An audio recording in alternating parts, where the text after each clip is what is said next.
চাচা ওনার একটু দিয়ে আসতে পারবেন বস্তা সহ আসাদ গেটে, ওনার কাছে ভাড়া নাই, ভাড়া দিতে পারবে না। ইনশাল্লাহ রাজি আছি। হ্যাঁ আমি তো কোরআন তাফসিরে যাই অবুঝিয়ে।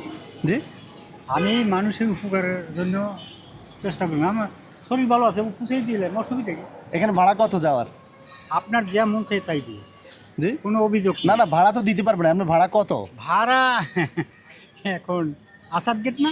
হ্যাঁ আসাদ গেট, ওই যে আনসার ভবনটার অপোজিটে। ঠিক আছে, হুম, আপনি বুঝ করে দিন, সমস্যা নেই। না ভাড়া তো টোটালি দিতেই পারবে না ও। না দিলে লাগবে এমনি না। আপনি গেলে নর্মালি ভাড়া কত? আমার শরীর ভালো আছে না, নর্মাল ভাড়া।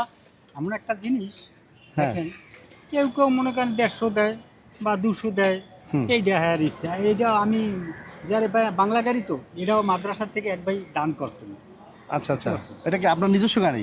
হ্যাঁ, এটা নিজস্ব কি, এক ভাই দিয়ে যে চালাই, আমার ছেলেরা পড়াশোনা করে।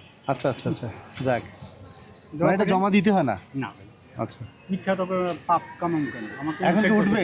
হ্যাঁ দিয়ে আসবেন? ইনশাল্লাহ। দেন উঠান। কেন উঠে আমার শরীর ভালো আছে, দিতে পারবো না কি? ভাড়া কত মারছেন? আমার মনে করেন আমি তো গুনি নাই, যা হয়েছে। মানে লস তো হবে না? আরে ভাই লসের অত চিন্তা করে, আর শরীর ভালো আছে, আল্লাহ দিয়েছে তো, যাই দেব দিছে তো। আচ্ছা যাক, ঠিক আছে তাই আলহামদুলিল্লাহ। ঠিক আছে। আসসালামু আলাইকুম। ওয়ালাইকুম সালাম। ঠিক আছে। চাচা এক মিনিট দাঁড়ান, দেশি বাড়ি কোথায় আপনার? বরিশাল উদয়পুর থানা। উজিরপুর। এখানে কে কে আছে? এখানে আমার ওয়াইফ আছে, আর ছেলেটা আছে, আর আমি, এই তিনজন। চাল আছে বাসায়? চাউল তা তো আমি জিজ্ঞাসা করিনি, মিথ্যা তো কইতে না আপনি লাস্ট কত কেজি চাল কিনছেন শেষের দিন, মানে লাস্ট?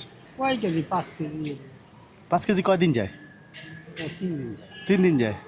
যেহেতু আপনার বাসায় চাল নাই, এখন যদি এটা আপনাকে গিফট করা হয়, নিবেন? দেখেন একটা জিনিস, যদি একজন মানুষ দেয় উপহার তো নিতে হয়। আচ্ছা, এটা তো মনে করেন ভাগ্যের পর নির্ভর। আমি তো বাইরেছি, এটা রিজিক আল্লাহই দেয়, এটাই কথা, এটাই নিয়ম। ঠিক। আল্লাহর রাসূল কি বলছে? রাসূল কি বলছে?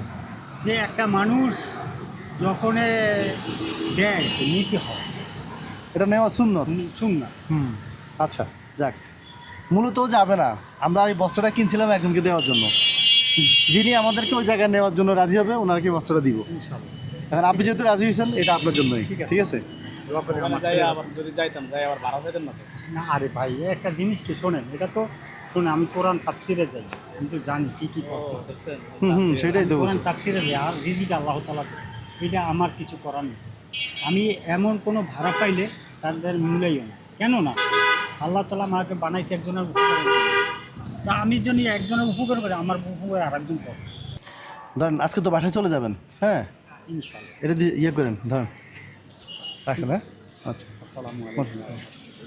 দোয়া করি আমার ছেলেরা। আচ্ছা, ঠিক আছে।